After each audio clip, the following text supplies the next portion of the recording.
Hi everyone, Carol and Kristen here with Luminous Ministries. And today we'd like to talk about the Eucharist and the fact that every single time we receive communion, we are being given a very unique and special and creative grace by God Himself, by Jesus. It's so cool. And to think that every single time we go to communion, the grace we receive is different from the time before or the next time that we'll be receiving communion. And just trying to wrap your mind around that is a really mystical thing. And the reason we know this is because, for one thing, the mystics have shared with us that is a kind of a little secret that was revealed to them by God or by Jesus. And I just think it's a great thing to talk about because I like to think, you go to Mass and you participate in this great prayer and sacrifice, but also celebration. And, one of the great things that happens is that we receive body, blood, soul, and divinity of Christ. I just think it's really exciting to think about the graces that we are receiving in that act. And it's something that we should not be taking for granted.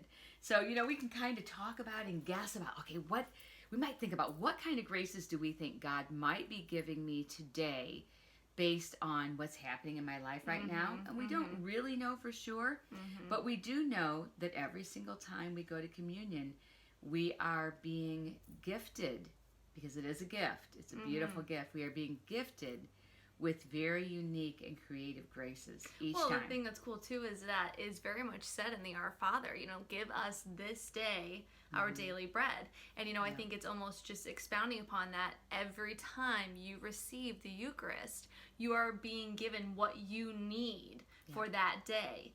So whatever, the mystics have said that God is infinitely, creative. And so He can constantly gift us with things that we don't even know to ask for or we don't even realize we need.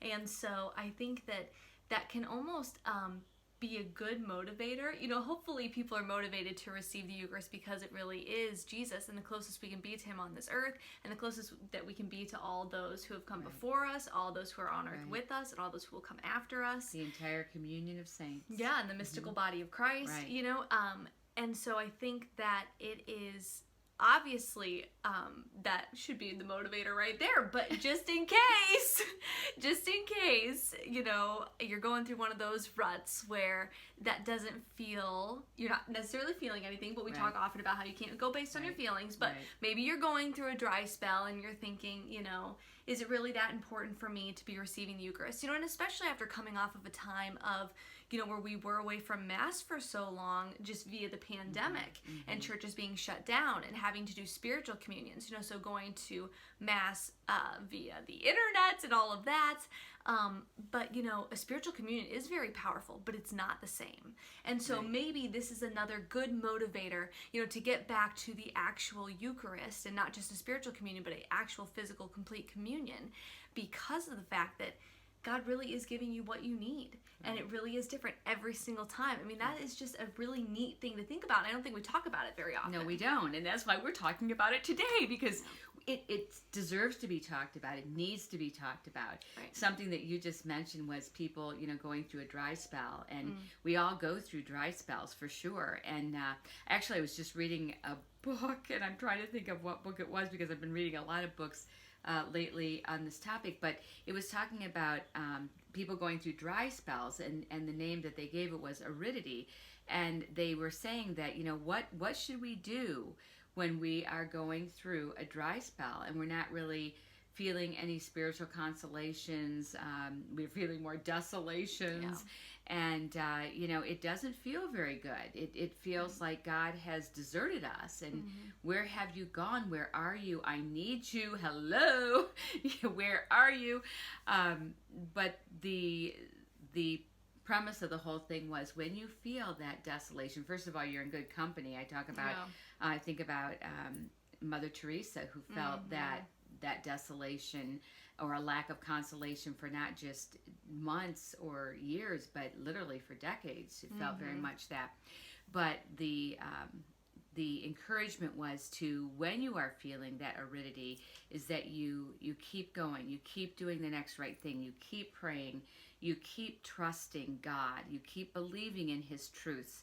You stay the course. You stay in the fight. You stay the course. You finish the race. Well, I love something that you said recently at a retreat was that, that we shouldn't rely on consolation or desolation, that we should just be consistent, because it is, yet again, not about our feelings. Right. It's about what we know to be true. Right. And, that's another thing that's just so powerful is that, there's just so much proof that what we believe is true.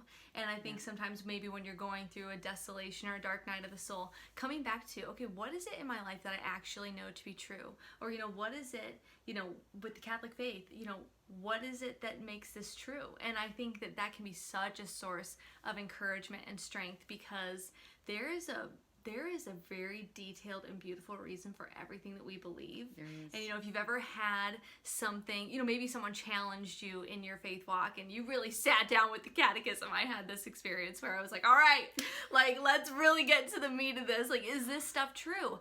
And I actually got more and more upset because I saw that we don't believe anything just because. Oh, just because. Yeah. There is a detailed, beautiful, thought out, prayerful reason behind everything.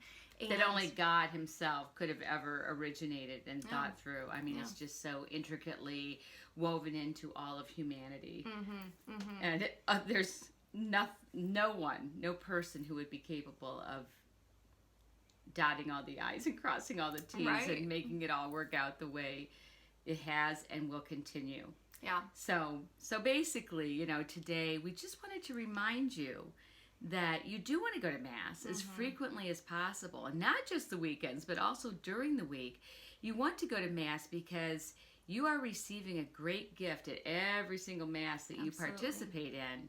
And if we only knew what those graces are doing to help get us through, we wouldn't dream of trying to drive our cars without filling them up with gas. Right. We wouldn't dream of trying to go with no water, liquids, no food for days and weeks and months on end. We wouldn't dream of not fueling our bodies. But yet we do not think about fueling our souls. Mm-hmm. And besides, wouldn't it be a beautiful habit to get into, to go to Mass and to have a conversation with God about, Lord, I know I need you. Lord, I need you. I need you. And I know that you understand me better than I understand myself. Mm-hmm. And you know exactly what I need. Mm-hmm. And I'm going to ask that you continue to gift me with the graces of, of the things that I most need. Maybe you need the gift of understanding. Maybe you need the gift of forgiveness. Maybe you need graces that are going to help you to rise above a certain circumstance or situation that's bothering you, that's upsetting to you. Maybe you need more energy. Maybe, maybe you need to befriend someone who needs some friendship. There are so many things that are happening in all of our lives where we need very particular gifts and graces, and God knows best what we need, and He is providing in each individual communion that we partake in. He is providing us with very unique and special and creative gifts that only He can give. So hopefully that's got you looking forward to the next time you're going to be receiving communion, to see what gift He might be giving you in that specific encounter. And if you've been inspired by today's video and you'd like to support the ministry, please visit www.luminousministries.com/donate. Thanks so much for being with us today. We will talk to you again soon. Have a blessed and beautiful day, everyone.